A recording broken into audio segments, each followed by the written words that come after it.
નમસ્કાર વિદ્યાર્થી મિત્રો, કેમ છો બધા? સ્વાગત છે આપનું આપની ચેનલ માઇન્ડ મેન્ટર્સમાં. તો વિદ્યાર્થી મિત્રો, અહીંયા વિભાગ એ ચાલી રહ્યો છે. તો બેઝિક અને સ્ટાન્ડર્ડ ગણિતના તમામ વિદ્યાર્થીઓ માટે વિભાગ એના દાખલાઓ છે મિત્રો. તો અહીંયા પ્રકરણ 7 યામ ભૂમિતિ ચાલુ કરીએ છીએ આપણે. તો પ્રકરણ 7ની અંદર કેટલીક બાબતો છે કે જે ખાસ તમારે યાદ રાખવાની છે મિત્રો. 1 માર્ક્સના દાખલાની અંદર જો આ બાબતો તમને યાદ હશે તો સરળતાથી ગણતરી વગર પણ સીધો જવાબ તમને મળી રહેશે.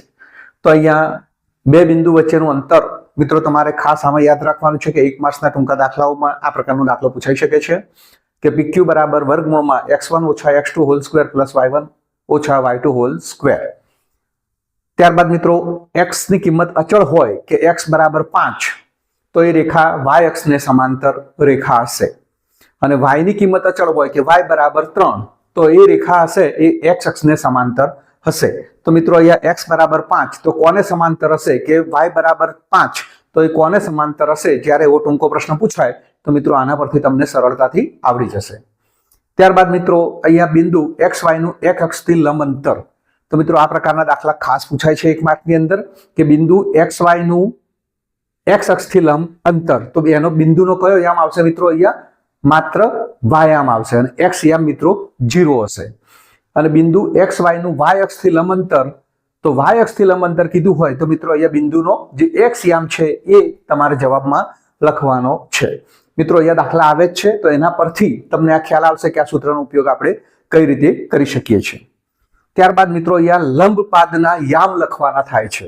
તો લંબપાદના યામમાં બિંદુ +or-x કે +or-y એટલે કે x ની કે y ની કિંમત ધન અથવા ઋણ હોઈ શકે ત્યારે x અક્ષ પર દોરેલા લંબના લંબપાદ m ના યામ.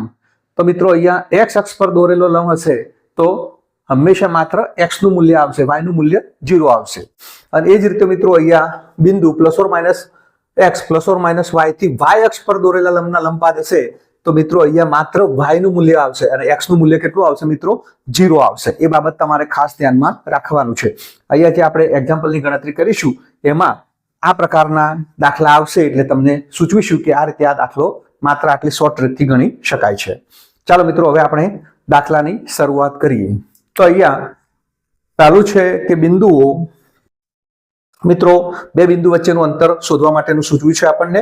બે બિંદુ આપેલા છે A7 5 અને B3 2. પરીક્ષામાં તો એકદમ શોર્ટ ગણતરી કરી અને મિત્રો ફટાફટ જવાબ લાવવાના છે. અહીંયા હું થોડીક ગણતરી મોટી કરીશ કે જેથી તમને ખ્યાલ આવે.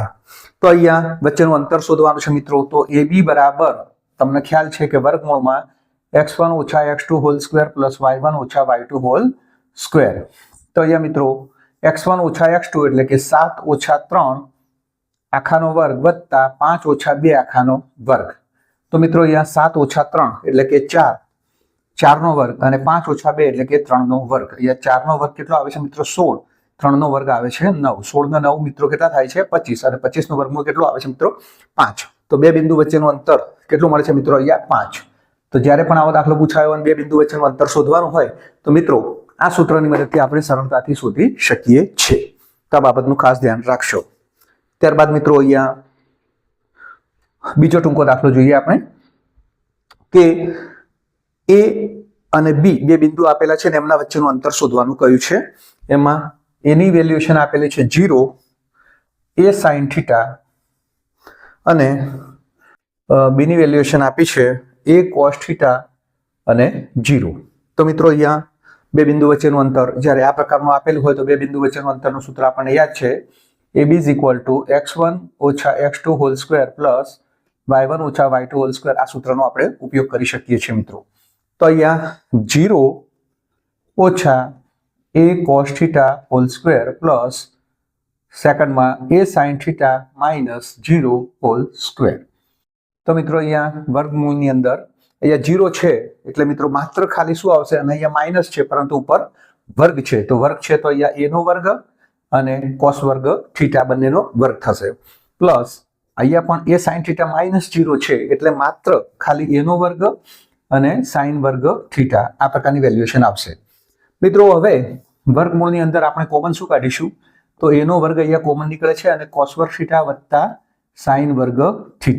તો અહીંયા A વર્ગ ગુણ્યા 1. મિત્રો તમને ખબર છે કે ત્રિકોણમિતિની અંદર cos વર્ગ થીટા વત્તા sin વર્ગ થીટાની વેલ્યુએશન કેટલી થાય છે? કિંમત 1 થાય છે. એટલે આની કિંમત આપણે 1 મૂકી છે. હવે એનો વર્ગ છે ને એનું વર્ગમૂળ, જ્યારે વર્ગ અને વર્ગમૂળ હોય ત્યારે મિત્રો ઉડી જાય છે અને માત્ર શું રહે છે? એ રહે છે. તો આ પ્રકારનો દાખલો આપેલો હોય તો બે બિંદુ વચ્ચેનું અંતર કેટલું આવે છે મિત્રો? એ આવે છે. તો ખાસ ધ્યાનમાં રાખશો. હવે મિત્રો આપણે ત્રીજી કલમ જોઈએ. તો આ પ્રકારના દાખલા સરળતાથી સમજી શકાય છે. ત્રીજી કલમ છે બિંદુ 5, 3 નું x અક્ષથી લંબ અંતર. બિંદુ 5, 3 નું x અક્ષથી લંબ અંતર. મિત્રો આ પ્રકારનો દાખલો છે. હમણાં તમને આગળ સૂચવ્યું કે જ્યારે આ પ્રકારના દાખલા નીચે આવશે ત્યારે કયા સૂત્રનો આપણે ઉપયોગ કરીશું. તો બિંદુ 5, 3 એટલે કે xy છે તો અહીંયા 5 છે, અહીંયા 3 છે નું x અક્ષથી લંબ અંતર. x અક્ષથી લંબ અંતર તો માત્ર બિંદુનો કયો યામ લખવાનો છે? y યામ. હવે 5, 3 માં y યામ કેટલો છે મિત્રો? 3 છે. તો અહીંયા માત્ર સીધો જવાબ લખવાનો છે. બિંદુ xy નું અહીંયા x ની જગ્યાએ 5 સમજીએ અને y ની જગ્યાએ 3 સમજીએ નું x અક્ષથી લંબ અંતર. તો નું x અક્ષથી લંબ અંતર એટલે કે બિંદુનો y યામ. તો બિંદુનો y યામ કેટલો આવે છે મિત્રો? 3. તો માત્ર અહીંયા લંબ અંતરમાં ખાલી માત્ર બિંદુનો y યામ તમારે લખવાનો છે. તો મિત્રો બિંદુનો y યામ કેટલો આવ્યો છે? 3. તો તમને સરળતાથી આવડી શકે. સીધો જવાબ તમારે 3 લખવાનો છે. બિંદુ 3 - 7 નું y અક્ષથી લંબ અંતર. મિત્રો અહીંયા y અક્ષથી લંબ અંતર છે તો બિંદુ xy. તો અહીંયા બિંદુ xy એટલે કે 3 અને y એટલે -7 છે મિત્રો. અહીંયા નું y અક્ષથી લંબ અંતર એટલે કે બિંદુનો x યામ. તો અહીંયા બિંદુનો x યામ કેટલો છે મિત્રો? 3 છે. તો અહીંયા સીધો જવાબ કેટલો આવશે? 3. તો મિત્રો જ્યારે આપણે આ પ્રકારના સૂત્રો જાણતા હોઈએ તો મિત્રો અહીંયા આવા દાખલાઓની ગણતરી સીધી આપણે કરી શકીએ છીએ અને દરેક વિદ્યાર્થીઓ માટે મિત્રો માટે આ ફાયદાકારક છે. તો આ બાબત ખાસ ધ્યાનમાં રાખશો. તો અહીંયા 3, 3 આપણે સીધા જવાબમાં મૂકી દઈએ છીએ. ત્યારબાદ પાંચમો દાખલો જોઈએ મિત્રો. અહીંયા તો પાંચમો એક્ઝામ્પલ શું કહે છે કે જો બિંદુઓ 3, 4 અને -2a વચ્ચેનું અંતર 5 હોય એટલે કે બે બિંદુ વચ્ચેનું અંતર આપેલું છે એટલે કે આપણે a 3, 4 અને b -2a લઈએ અને તેમના વચ્ચેનું અંતર 5 હોય તો એટલે કે a b વચ્ચેનું અંતર મિત્રો 5 આપેલું છે તો આપણે a શોધવાનો છે. તો અહીંયા બે બિંદુ આપેલા છે ને એમના વચ્ચેનું અંતર આપ્યું છે મિત્રો. તો આપણે આપણું જે સૂત્ર છે ab નો વર્ગ બરાબર અથવા ab નો વર્ગ લખીશું મિત્રો. તો વર્ગમૂળ લખવાની જરૂર નથી. તો ab નો વર્ગ બરાબર x1 - x2 hall square plus y1 - y2 whole square. મિત્રો ખાલી માત્ર અંતર ab લખીએ તો અહીંયા વર્ગમૂળ મૂકવું જરૂરી છે અને જો વર્ગ લખીએ તો વર્ગમૂળ મૂકવાની જરૂર નથી.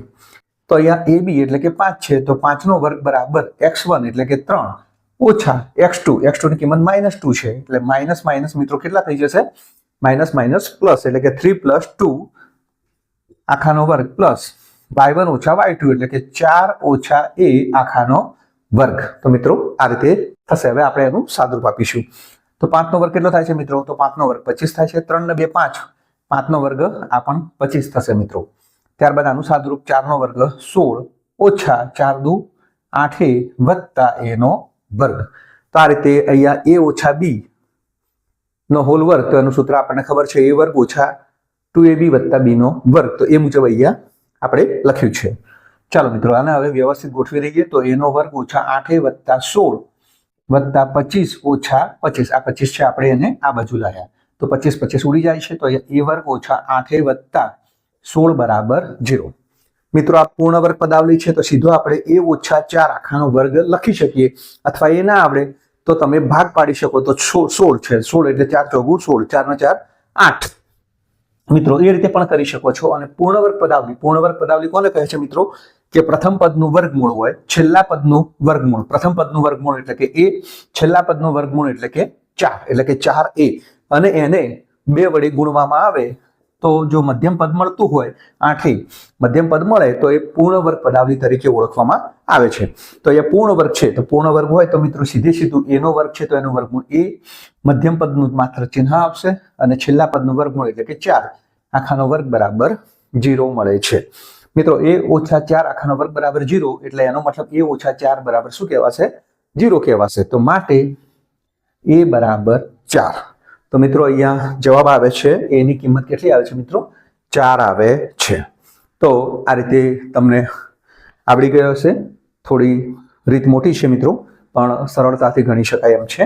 તો જ્યારે બે બિંદુ વચ્ચેનું અંતર આપેલું હોય તો તમને ખ્યાલ આવવો જોઈએ। મિત્રો 5 દાખલા ગણ્યા, હવે આપણે છઠ્ઠો જોઈએ। P4-3 માંથી x અક્ષ પર દોરેલા લંબનો લંબપાદના યામ ખાલી જગ્યા થાય। તો મિત્રો અહીંયા લંબનો લંબપાદની વાત કરી છે, x અક્ષ પર દોરેલા, તો આપણે અહીંયા આની વાત કરીશું। તો લંબપાદના યામ જ્યારે કયા હોય તો P4-3, તો અહીંયા 4 રાખીએ મગજમાં, અહીંયા 3 -3 છે મિત્રો। હા, થી x અક્ષ પર દોરેલા લંબનો લંબપાદ ખાલી જગ્યા છે। તો જ્યારે આ રીતનો દાખલો આપેલો હોય તો માત્ર એમના યામ શું થશે મિત્રો, અહીંયા યામ શોધવાના છે। તો +or-x અને 0, તો x કેટલા છે મિત્રો 4 છે, તો અહીંયા એના યામ આવશે 4 અને 0 આવશે મિત્રો। અહીંયા એના યામનો જવાબ આવે છે x0, એટલે x ની કિંમત કેટલી છે મિત્રો 4 છે અને y નું 0 છે, તો એના લંબપાદના યામ આવ્યા 4 0। તો સરળતાથી આપણે આ સૂત્રની મદદથી ત્યાં જવાબ મૂકી શકીએ છીએ। જો મિત્રો અહીંયા y અક્ષ પર દોરેલા લંબના લંબપાદ આપેલા હોય y અક્ષ પરના, તો મિત્રો આ જ રકમની અંદર 4 અને -3 હોય અને y અક્ષ પર દોરેલા લંબના લંબપાદ આપેલા હોય તો એનો જવાબ 0 અને અહીંયા કેટલો આવે છે -3। તો y અક્ષ કયું હોય તો 0 -3 લખીશું, અને જો x અક્ષ કીધું હોય તો 4 અને 0 લખીશું। તો મારા ખ્યાલથી તમને મિત્રો આવા, એટલે કે આ બંને પ્રકારના દાખલા આ પ્રકારના પૂછાયા હોય તો તમે સીધો જવાબ આ સૂત્રની મદદથી મૂકી શકો છો। ચાલો મિત્રો, તો લગભગ તમને છઠ્ઠામાં પણ ખ્યાલ આવી ગયો હશે। હવે મિત્રો આપણે 7મી કલમ જોઈએ। હવે એક દાખલો આ પ્રકારનો પણ હોઈ શકે છે કે 3 શિરોબિંદુના યામ આપેલા છે, તો ABC એ કયા પ્રકારનો ત્રિકોણ છે, સમબાજુ ત્રિકોણ છે, કાટકોણ ત્રિકોણ છે, સમદ્વિબાજુ ત્રિકોણ છે। તો મિત્રો અહીંયા જોઈએ આપણે, A 0 0 છે, B 8 0 છે અને C 0 7 છે। તો ત્રિકોણ ABC કયા પ્રકારનો? તો મિત્રો આમાં ખાસ આપણે જોવાનું છે કે ઉગમ બિંદુ કયું છે, x અક્ષ પરનું બિંદુ કયું છે અને y અક્ષ પરનું બિંદુ કયું છે મિત્રો।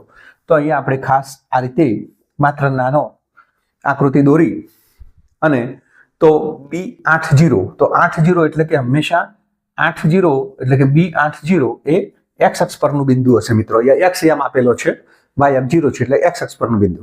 C આપેલો છે મિત્રો અહીંયા 0 7 એટલે કે y યામ આપેલો છે એટલે કે y અક્ષ પરનું બિંદુ છે મિત્રો। આ બાબત તમને ખાસ ખ્યાલ હોવો જોઈએ। અને 0 0 છે એટલે કે મિત્રો આ ઉગમ બિંદુ છે, એટલે કે એ 0 0 ઉગમ બિંદુ થાય। તો મિત્રો આ ત્રિકોણ બને છે આ પ્રકારનો ત્રિકોણ બને છે મિત્રો। તો આ પ્રકારનો ત્રિકોણ હોય તો મિત્રો એ કાટકોણ ત્રિકોણ જ હોવો જોઈએ। છતાં પણ આપણે ચકાસી લઈએ, તો ચકાસી લેતા શું આવે છે મિત્રો અહીંયા, તો આપણે AC અને AB ના વર્ગ મેળવીશું, એમનો સરવાળો કરીશું। જો BC ના વર્ગ જેટલો થાય તો મિત્રો આપણે સાચા છીએ એમ કહેવાય। તો મિત્રો અહીંયા AC નો વર્ગ, તો AC નો વર્ગ મિત્રો કેટલો આવે છે એ આપણે જોઈએ। તો AC નો વર્ગ, AC એટલે કે 0 - 0 નો વર્ગ વત્તા 0 - 7 નો વર્ગ, 0 - 0 નો વર્ગ એટલે 0 અને -7 નો વર્ગ એટલે 49। તો AC નો વર્ગ બરાબર 49, તો AC બરાબર 7 અથવા તો 49 જ રાખીશું આપણે। એ જ રીતે AB નો વર્ગ જોઈએ મિત્રો, તો AB નો વર્ગ, તો AB નો વર્ગ એટલે કે 0 - 8 નો વર્ગ વત્તા 0 - 0 નો વર્ગ એટલે 0 - 8 નો વર્ગ એટલે કે કેટલો આવશે મિત્રો 64, એટલે AB નો વર્ગ આવે છે 64। એ જ રીતે BC નો વર્ગ આપણે મેળવી લઈએ, તો આ BC નો વર્ગ, તો BC નો વર્ગ એટલે કે 0 - 8 નો વર્ગ વત્તા 7 - 0 નો વર્ગ થશે મિત્રો। તો 0 - 8 નો વર્ગ એટલે કે મિત્રો અહીંયા 64 અને અહીંયા 7 નો વર્ગ એટલે કે 49 મિત્રો। તો અહીંયા આપણે જોઈ શકીએ છીએ કે આ 64 વત્તા 49 એ કોનો સરવાળો છે, તો આ AC નો વર્ગ વત્તા AB ના વર્ગનો સરવાળો કોના જેટલો થાય છે મિત્રો, તો BC ના વર્ગ જેટલો થાય છે। એનો મતલબ મિત્રો અહીંયા BC એ આપણો કર્ણ થશે અને ખૂણો એ કાટખૂણો થશે। તો આ રીતે આપણે સરળતાથી ગણી શકીએ છીએ। તો ત્રિકોણ ABC કેવો ત્રિકોણ છે મિત્રો, તો અહીંયા કાટકોણ ત્રિકોણ છે એમ કહી શકાય। તો મિત્રો આ બાબત ખાસ ધ્યાનમાં રાખશો કે આ રીતે તમે સરળતાથી દાખલો ગણી શકો છો, પણ આકૃતિ દોરશો તો ઝડપથી તમને ખ્યાલ આવશે। ચાલો મિત્રો હવે આપણે 8મો દાખલો જોઈએ। ત્યારબાદ અહીંયા 8મો દાખલામાં આપણે શું કહેવા માંગે છે કે બિંદુઓ A00 છે અને B છે 60 અને C છે 08. એમનું આ ત્રિકોણ છે, એમનું પરિકેન્દ્ર ખાલી જગ્યા છે. મિત્રો પરિકેન્દ્ર એટલે યાદ રાખજો ખાસ, પરિકેન્દ્ર એક શું છે તો કર્ણનું મધ્ય બિંદુ. તો પરિકેન્દ્ર એટલે કર્ણનું મધ્ય બિંદુ, આવું મગજમાં ખાસ તમે યાદ રાખશો. તો પરિકેન્દ્ર એટલે કર્ણનું મધ્ય બિંદુ એટલે કે મિત્રો આ કાટકોણ ત્રિકોણ હોવો જોઈએ. જો કાટકોણ ત્રિકોણ હોય તો જ એનું પરિકેન્દ્ર આપણને મળી શકે છે મિત્રો. તો હવે એમાં કર્ણ કોણ થાય છે અને કયો કાટખૂણો થાય છે એ જોઈએ મિત્રો આપણે. તો અહીંયા 8મા દાખલામાં 60 એટલે કે એક કયા અક્ષ પરનું બિંદુ છે? એ x અક્ષ પરનું બિંદુ છે. અને C08 એટલે મિત્રો એ y અક્ષ પરનું બિંદુ છે. અને A00 એ મિત્ર શું હોવું જોઈએ? તો ઉગમ બિંદુ હોવું જોઈએ. યસ. તો આના પરથી તો આ કાટકોણ ત્રિકોણ મિત્રો આપણે આગળ ગણી ગયા એ મુજબ અહીંયા કાટકોણ ત્રિકોણ થાય છે. અને મિત્રો કાટકોણ ત્રિકોણ થાય છે તો હવે કર્ણનું મધ્ય બિંદુ, પરિકેન્દ્ર એટલે કર્ણનું મધ્ય બિંદુ. તો અહીંયા પરિકેન્દ્ર કયું થાય છે મિત્રો? અહીંયા BC એ કેન્દ્ર થાય છે અને એનું મધ્ય બિંદુ એ શું હોવું જોઈએ? પરિકેન્દ્ર હોવું જોઈએ. અને એના યામ શોધવાના છે મિત્રો. તો પરિકેન્દ્રના યામ બરાબર કર્ણના મધ્ય બિંદુના યામ. કર્ણનું મધ્ય બિંદુ એટલે તમને ખબર છે x વત્તા x યામનો સરવાળો ભાગ્યા અને y વત્તા y યામનો સરવાળો ભાગ્યા 2. તો મિત્રો અહીંયા પરિકેન્દ્રના યામ મળે છે 6/2 એટલે કે 3, 8/2 એટલે કે 4. તો અહીંયા પરિકેન્દ્રના યામ મળે છે મિત્રો 3 અને 4. તો જ્યારે પણ ત્રિકોણનું પરિકેન્દ્ર કયું હોય તો કાટકોણ ત્રિકોણ બતાવી અને જે કર્ણ છે એનું મધ્ય બિંદુ એ પરિકેન્દ્ર થાય એ બાબત તમારે ખાસ યાદ રાખવાનું છે. તો મિત્રો આ રીતે 8મો દાખલો આ પ્રકારના પૂછાય દાખલા. તો એ બેઝિક ગણિતના વિદ્યાર્થી હોય કે સ્ટાન્ડર્ડ ગણિતના વિદ્યાર્થી હોય તો એ સરળતાથી ગણી શકે છે. ત્યારબાદ મિત્રો 9મી કલમ આપણે જોઈએ. 9મી કલમ શું કહે છે અહીંયા કે આકૃતિમાં બતાવ્યા પ્રમાણે ત્રિકોણ PQR નું પરિકેન્દ્ર આપેલું છે તો એ શોધો. તો મિત્રો અહીંયા આકૃતિ આપી છે, પરિકેન્દ્ર આપેલું છે મિત્રો. તો અહીંયા કાટકોણ ત્રિકોણ કયો છે? તો એનો મતલબ કે પરિકેન્દ્ર ક્યાં હોવું જોઈએ? PR નું મધ્ય બિંદુ હોવું જોઈએ. મિત્રો પરિકેન્દ્રના યામ આપ્યા છે 1 1. તો આપણે એ શોધવાનો છે. હવે મિત્રો તમને ખ્યાલ છે કે હાલ આપણે દાખલો ગણ્યો એમ તો પરિકેન્દ્ર એટલે કર્ણનું મધ્ય બિંદુ, PR કર્ણ થાય છે. તો એનું મધ્ય બિંદુ માટે શું કરીશું? x યામનો સરવાળો ભાગ્યા 2. એ જ રીતે y યામનો સરવાળો એટલે કે 2 વત્તા 0/2. અને પરિકેન્દ્રના યામ છે મિત્રો 1 1 એટલે 1 1 બરાબર આ રીતે લખી શકાય. હા મિત્રો આ x યામ બરાબર a/2 તથા આ 1 એટલે કે y યામ બરાબર 2/2 મિત્રો અહીંયા. તો અહીંયા એ શોધવાનો છે તો a બરાબર 2 એકા 2. તો અહીંયા એની કિંમત જ્યારે પરિકેન્દ્ર આપેલું હોય ત્યારે કર્ણના મધ્ય બિંદુ એટલે કે આ રીતે આપણે a બરાબર 2 કિંમત મેળવી શકીએ છીએ. તો મિત્રો અહીંયા 9મો દાખલો પણ લગભગ ક્લિયર થઈ ગયો હશે. અને છેલ્લો આપણે 10મો દાખલો જોઈએ મિત્રો. અહીંયા મિત્રો અંતઃવિભાજન જે આપણે 2 માર્કના 3 માર્કના દાખલાઓ જે જોઈ ગયા અને 4 માર્કના દાખલાઓ, તો એમાં ખાસ કરીને આ પ્રકારના દાખલાઓ અંતઃવિભાજન વાળા આવતા. તો એના માટે પણ આપણે એક નાની આકૃતિ દોરતા કે અહીંયા બિંદુઓ 2 બિંદુઓ આપેલા છે, એને એકને A 1 2 લઈએ અને બીજા બિંદુને આપણે B 4 5 લઈએ. તો રેખાખંડનું 2:1 ના ગુણોત્તરમાં અંતઃવિભાજન કરતા બિંદુના યામ 2:1 એટલે મિત્રો આટલો ભાગ 2 ધારી લઈએ છીએ અને આટલો ભાગ 1 છે. તો આવું બિંદુ યામ એવું છે કે જે AB નું અંતઃવિભાજન કરે છે. યામ ખાલી જગ્યા થાય. તો આના યામ શોધવાના છે, અંતઃવિભાજન કરતા બિંદુના યામ.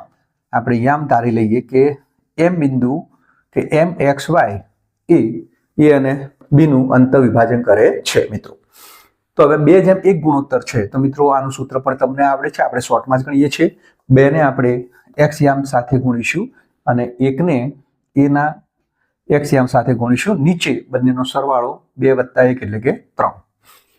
એ જ રીતે y માટે પણ 2 ને b ના y યામ સાથે ગુણીશું અને 1 ને એના વાયામ સાથે ગુણીશું અને નીચે બંનેનો સરવાળો મૂકીશું મિત્રો. તો વિભાજન બિંદુને યામ મળશે આપણે 4 દુ 8 ને 1 9 ભાગ્યા 3 મિત્રો. એ 5 દુ 10 10 ને 2 12 ભાગ્યા 3. તો અહીંયા 9 ભાગ્યા 3 એટલે કે 3, 12 ભાગ્યા 3 એટલે કે 4. તો mxy બરાબર શું મળે છે મિત્રો? 3 4. એટલે કે વિભાજન બિંદુને યામ મળે છે મિત્રો 3 4. તો મારા ખ્યાલથી આ યામ ભૂમિતિના આ જે શોર્ટ ક્વેશ્ચન છે લગભગ દરેક વિદ્યાર્થી મિત્રોને આવડી ગયા હશે. હજુ પણ બીજા કેટલાક દાખલા આપણે યામ ભૂમિતિના લેવાના છે, તો એ દાખલાઓ પણ તમારે ખાસ ગણવાના છે મિત્રો. 11મો દાખલો જોઈએ આપણે કે 11મો એક્ઝામ્પલ શું કહે છે. તો અહીંયા બિંદુઓ M3 અને 2 1 ને જોડતા રેખાખંડનું y અક્ષ 3:1 ગુણોત્તરમાં વિભાજન કરે તો એમના યામ શોધવાના છે મિત્રો. એ ખાસ ધ્યાન રાખશો. અહીંયા 2 આપેલા છે, A અને 2 બિંદુ B 2 બિંદુ આપેલા છે અને અહીંયા y અક્ષ કયું છે મિત્રો? ત્યારે y અક્ષ કયું છે એટલે ખાસ ધ્યાન રાખશો મિત્રો કે એનો y યામ હશે x યામ 0 હશે મિત્રો. તો એક સીધી ખાલી એક માત્ર સામાન્ય આકૃતિ દોરીએ છીએ આપણે કે જેથી કોઈ ભૂલ પડે નહીં. તો A ના યામ આપણે M3 અને B ના યામ 2 1 લઈશું અને રેખાખંડનું y અક્ષ એ 3:1 ગુણોત્તરમાં 3:1 એટલે દાખલા તરીકે એક અહીંયા બિંદુ લઈએ છીએ P એ AB નું 3:1 ગુણોત્તરમાં એટલે કે 3:1 ગુણોત્તરમાં વિભાજન કરે છે અને y અક્ષ કયું છે મિત્રો? એટલે કે એનો x યામ 0 હશે અને માત્ર y યામ આપેલો હશે. તો એમના યામ શોધવાના છે. તો મિત્રો આકૃતિ પરથી આપણને ખૂબ સરળ પડશે. તો હવે વિભાજન બિંદુનું જે સૂત્ર છે એના પરથી આપણે ગણતરી કરીએ. તો P ના યામ 0y બરાબર મિત્રો 3:1 ગુણોત્તર છે એટલે કે 3 ને 2 સાથે B ના x યામ સાથે અને 1 ને A ના x યામ સાથે ગુણી અને નીચે બંનેનો સરવાળો કરીશું. ત્યારબાદ ફરીથી 3 ને B ના y યામ સાથે અને 1 ને A ના y યામ સાથે ગુણી અને નીચે બંને જે ગુણોત્તર છે એનો સરવાળો કરીશું. અહીંયા મિત્રો આપણે માત્ર m શોધવાનું છે, તો જે y યામ છે એની આપણને જરૂર પડશે નહીં. માત્ર અહીંયા m શોધવાનું છે એટલે x યામની જરૂર પડશે મિત્રો. અહીંયા તો અહીંયા x યામને x યામ સાથે સરખાવીએ એટલે કે 0 બરાબર 3 દુ 6 વત્તા m ભાગ્યા 3 ને 1 4. 4 ને 0 સાથે ગુણાકાર એટલે કે 0 બરાબર 6 વત્તા m. તો m બરાબર મિત્રો કેટલા મળે છે આપણને? -6. તો એમની કિંમત મળે છે -6. તો મિત્રો આ પ્રકારના દાખલા હોય તો આ રીતે શોર્ટમાં આપણે ગણી શકીશું. તો ખાસ ધ્યાન રાખશો આપણે મિત્રો. અહીંયા જ્યારે x અને y બંને આપેલા હોય પણ કિંમત જ્યારે એક જ મેળવવાની હોય તો બંને સાથેની પ્રોસેસ ન કરતા જેની કિંમત મેળવવાની છે એની સાથે પ્રોસેસ કરશો તો સરળતાથી દાખલો ગણી શકાશે. ત્યારબાદ મિત્રો આપણે 12મો દાખલો જોઈએ. તો 12મો એક્ઝામ્પલ શું કહે છે? મધ્યબિંદુના યામ શોધવાના છે મિત્રો. અહીંયા તો મધ્યબિંદુના યામ આપેલા છે, કોઈ એક બિંદુ એટલે કે A ના યામ શોધવાના છે. તો આ રીતે આપણે A અને B 2 બિંદુ લઈશું. આપણે A ના યામ શોધવાના છે, આપેલા નથી એટલે આપણે xy ધારી લઈએ. B ના યામ આપેલા છે મિત્રો -4 અને 1 આપેલા છે અને મધ્યબિંદુ ના યામ આપેલા છે એટલે કે મધ્યબિંદુ M લઈએ -1 1. જ્યારે મિત્રો મધ્યબિંદુ શોધવાનું હોય અથવા મધ્યબિંદુના યામ આપેલા હોય તો એના પરથી આપણે અહીંયા જ્યારે બીજું શિરોબિંદુ શોધવાનું હોય તો સરળતાથી શોધી શકીએ છીએ. તો મધ્યબિંદુના યામ -1 1 બરાબર તમને ખબર છે કે મધ્યબિંદુ હોય ત્યારે આ બંને x યામનો સરવાળો ભાગ્યા 2 અને y યામનો સરવાળો ભાગ્યા 2 કરીશું આપણે. તો x વત્તા b નો x યામ એટલે કે -4 છે તો x - 4 ભાગ્યા 2. ત્યારબાદ y વત્તા 1 ભાગ્યા 2 મૂકીશું મિત્રો. આ જે મધ્યબિંદુના યામનું સૂત્ર છે. બંને x યામનો સરવાળો ભાગ્યા 2 અને બંને y યામનો સરવાળો ભાગ્યા 2. તો મિત્રો અહીંયા આપણને x યામ સાથે x યામ સરખાવીશું એટલે -1 બરાબર x - 4 ભાગ્યા 2 તથા 1 બરાબર y વત્તા 1 ભાગ્યા 2. તો મિત્રો અહીંયા -2 x - 4 4 ને આપણે ડાબી બાજુ લાવીએ તો 4 - 2 બરાબર x. તો x ની કિંમત મળે છે આપણને 2. અહીંયા મિત્રો જોઈએ તો 2 × 2 બરાબર y વત્તા 1 તો y બરાબર 2 - 1 તો y ની કિંમત મળે છે 1. તો અહીંયા મિત્રો આપણને એના યામ મળે છે મિત્રો 2 1. તો અહીંયા 2 1 મળે છે. ત્યારબાદ મિત્રો આપણે 13મો દાખલો જોઈએ ઝડપથી. તો 13મો એક્ઝામ્પલ અહીંયા મધ્યબિંદુના યામ A3 આ રીતે આપેલા છે અને મધ્યબિંદુના યામનો A છે x યામ એ આપણે શોધવાનો છે મિત્રો. તો આ જ રીતે આપણે આ આકૃતિનો ઉપયોગ કરીશું. A35 મૂકીશું અને B આપેલું છે 7 તો અહીંયા 7 મૂકીશું. મધ્યબિંદુ આપેલું છે M A3 તો આપણે A શોધવાનો છે. તો આ સૂત્રનો ઉપયોગ કરીએ મિત્રો આપણે કે મધ્યબિંદુના યામ A3 બરાબર 3 + 7 ભાગ્યા 2 અને 5 + 1 ભાગ્યા 2 એટલે કે x યામનો સરવાળો ભાગ્યા 2 અને y યામનો સરવાળો ભાગ્યા 2. તો A3 બરાબર 10 ભાગ્યા 2 અને 6 ભાગ્યા 2. તો મિત્રો A સાથે 10 ભાગ્યા 2 એટલે કે 5 અને 3 સાથે બરાબર 3. તો એની કિંમત કેટલી મળે છે મિત્રો? 5 મળે છે. તો અહીંયા એ મળે છે 5. ચાલો મિત્રો, બહુ સરળ દાખલા છે મિત્રો. તો સરળતાથી જો તમે ધ્યાનથી ગણશો તો ઝડપથી આવડી જશે. 14મો દાખલો છે વર્તુળના વ્યાસનું એક અંત્ય બિંદુ. મિત્રો આ પ્રકારનો દાખલો જે સ્ટાન્ડર્ડ ગણિતના વિદ્યાર્થીઓ છે એમને ખાસ પૂછાતો હોય છે કે વર્તુળના વ્યાસનું એક અંત્ય બિંદુ. તો આ વર્તુળ છે અને આ વર્તુળનો વ્યાસ છે. બે શિરોબિંદુ આપણે અંત્ય બિંદુઓ A અને B આપી દઈએ છીએ. એનું એક અંત્ય બિંદુ 4 - 1 અને વર્તુળનું કેન્દ્રને આપણે O વડે દર્શાવીએ છીએ અને કેન્દ્ર આપેલું છે 1 - 3 હોય તો વ્યાસનું બીજું અંત્ય બિંદુ એટલે કે B ના યામ શોધવાના છે. આપણને ખબર નથી તો XY આપણે ધારી લઈશું. તો મિત્રો OA એનું કેન્દ્ર છે એટલે કે AB વ્યાસનું મધ્ય બિંદુ થાય. તો મધ્ય બિંદુની રીતે આપણે દાખલો ગણીશું. તો O ના યામ 1 - 3 મધ્ય બિંદુના યામ x યામનો સરવાળો એટલે કે 4 + x ભાગ્યા 2 y યામનો સરવાળો -1 + y ભાગ્યા 2 જે મધ્ય બિંદુનું સૂત્ર છે એ મુજબ જોઈ લઈએ આપણે. ચાલો મિત્રો, તો એકને x યામને આપણે x યામ સાથે સરખાવીશું એટલે કે 4 + x ભાગ્યા 2 સાથે સરખાવીશું. -3 ને આપણે -1 + y ભાગ્યા 2 એટલે કે y યામ સાથે સરખાવીશું. તો મિત્રો 2 × 2 = 4 + x 2 4 ને આપણે ડાબી બાજુ લાવીશું તો બરાબર x તો x બરાબર -2 મળે છે મિત્રો. 3 દુ 6 એટલે કે -6 બરાબર -1 + y. -1 ને આપણે ડાબી બાજુ લાવીશું એટલે કે -6 + 1 બરાબર y. મિત્રો ડાબી બાજુથી જમણી બાજુ અથવા જમણી બાજુથી ડાબી બાજુ કોઈ પણ સંખ્યા આવે તો એનું ચિહ્ન બદલાઈ જાય છે જે આપણને ખ્યાલ છે. તો y બરાબર -5. તો મિત્રો x ની કિંમત -2 અને y ની કિંમત -5 મળે છે. તો એના યામ -2 -5 થાય. તો મિત્રો આ પ્રકારનો વર્તુળનો દાખલો આપેલો હોય, કેન્દ્ર આપેલું હોય અને આ રીતે શોધવાનું હોય તો સરળતાથી આવડી જશે. ત્યારબાદ મિત્રો આપણે આગળનો દાખલો એટલે કે 15મો દાખલો જોઈએ. તો 15મો દાખલો શું કહે છે? ચાલો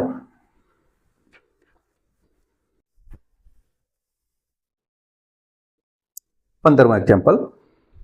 ત્રિકોણનું મધ્ય કેન્દ્ર આપેલું છે મિત્રો. અહીંયા 3 શિરોબિંદુ આપેલા છે. એ 4 - 5 લઈએ આપણે. જે B છે એ 6 2 અને C છે એ મિત્રો 2 3 આપેલું છે. હવે શિરોબિંદુ વાળા ત્રિકોણનું મધ્ય કેન્દ્ર એટલે કે મધ્ય કેન્દ્રને આપણે G વડે સ્વીકારીએ તો G M0 આપેલા છે હોય તો M શોધવાનો છે મિત્રો. M શોધવાનો છે.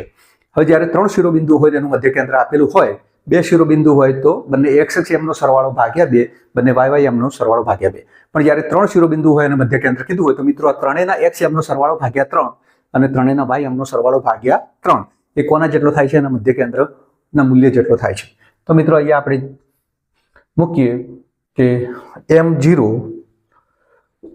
જે મધ્ય કેન્દ્રનો યામ છે બરાબર ત્રણેયના x યામ એટલે કે 4 + 6 + 2 ભાગ્યા 3. ત્રણેયના y યામ મિત્રો એટલે કે -5 + 2 + 3 ભાગ્યા 3. તો મિત્રો આ રીતે 3 શિરોબિંદુ હોય તો 3 નો સરવાળો ભાગ્યા 3. તો અહીંયા મિત્રો M0 બરાબર 6 4 10 ને 2 12 ભાગ્યા 3. અહીંયા મિત્રો 3 ને 2 5 -5 એટલે કે 0 ભાગ્યા 3. તો M બરાબર આવે છે મિત્રો 12 ભાગ્યા 3 તથા અહીંયા 0 બરાબર 0 એટલે. ત્યારબાદ મિત્રો આપણે 16મો એક્ઝામ્પલ જોઈએ કે બિંદુઓ A 9 0 B y -6 અને C 7 x શિરોબિંદુઓ ધરાવતા ત્રિકોણ ABC નું મધ્ય કેન્દ્ર G 6 3 આપેલું હોય તો G ના યામ શોધવાના છે મિત્રો. અહીંયા તો મધ્ય કેન્દ્રના યામ G 6 3 બરાબર મિત્રો ત્રણેય x યામનો સરવાળો અને ત્રણેય y યામનો સરવાળો મૂકીશું મિત્રો અહીંયા. તો 9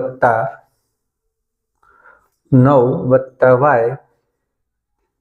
વત્તા 7/3 અને અહીંયા મિત્રો મૂકીશું LCM નો સરવાળો એટલે કે 10 વત્તા -6 એટલે સીધા -6 મૂકીશું મિત્રો 10 - 6 વત્તા x/3 તો આના પરથી મિત્રો આપણે x અને y શોધવાના છે મિત્રો તો જીના યામ મળી જશે તો 6 બરાબર 9 ને 7 16/3 તથા મિત્રો અહીંયા 3 જે y યામ છે 10 માંથી 6 જાય તો 4 વત્તા x/3 6 તરી 18 બરાબર 16 વત્તા y છે મિત્રો તો 18 બરાબર 16 વત્તા y મૂકીશું મિત્રો તો 16 વત્તા y 18 માંથી 16 જશે બરાબર y તો y મળે છે 18 માંથી 16 જાય તો 2 મિત્રો અહીંયા 3 તરી 9 બરાબર 4 વત્તા x તો x બરાબર 9 - 4 તો x ની કિંમત મળે છે 5 તો મિત્રો અહીંયા x અને y એટલે કે એમના યામ મળે છે મિત્રો 2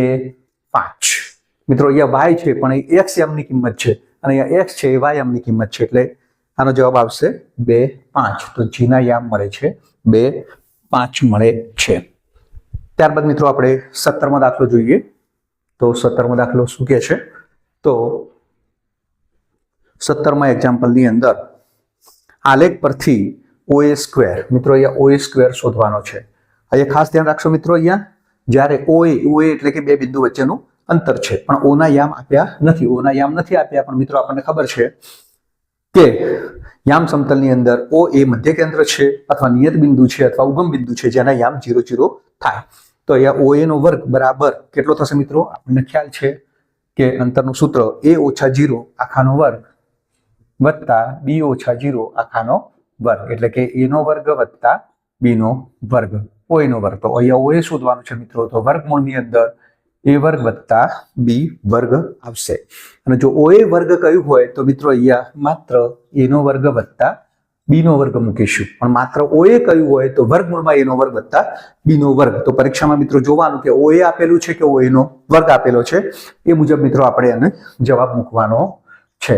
ત્યારબાદ મિત્રો આપણે 18મો દાખલો છેલ્લો જોઈએ કે y અક્ષ પર દોરેલા લંબના લંબપાદના યામ ખાલી જગ્યા થાય તો મિત્રો અહીંયા આપણે આગળ જે સૂત્રનો ઉપયોગ કર્યો તો એમ y અક્ષ પર દોરેલા લંબના લંબપાદ એટલે y અક્ષ પર દોરેલો લંબનો લંબપાદ એટલે y યામ તમારે આવશે મિત્રો તો અહીંયા y યામ અને x યામ 0 આવશે તો y યામ કેટલો છે મિત્રો -2 તો -2 જે y યામ હોય એ સૂત્રનો આપણે ઉપયોગ કરીશું એ તો એની કિંમત જોઈશું આપણે કે દોરેલા લંબના લંબપાદના યામ મૂકવાના છે તો y યામ -2 તો -2 ક્યાં છે મિત્રો d માં છે અને x યામ 0 આવશે તો x યામ 0 અને y યામ -2 તો લંબના લંબપાદના યામ કેટલા આવશે મિત્રો 0 - 2 આવશે તો આ પ્રકારના દાખલા હોય સૂત્રની મદદથી આપણે સીધા ગણી શકીશું ઓકે મિત્રો તો પછી વિભાગ A ની અંદર યામ ભૂમિતિના લગભગ શક્ય એટલા બધા દાખલા આવી ગયા છે તો બેઝિક ગણિત અને સ્ટાન્ડર્ડ ગણિતના વિદ્યાર્થીઓ જો આટલા દાખલા ગણશો તો કોઈ પણ પ્રકારનું નુકસાન થશે નહીં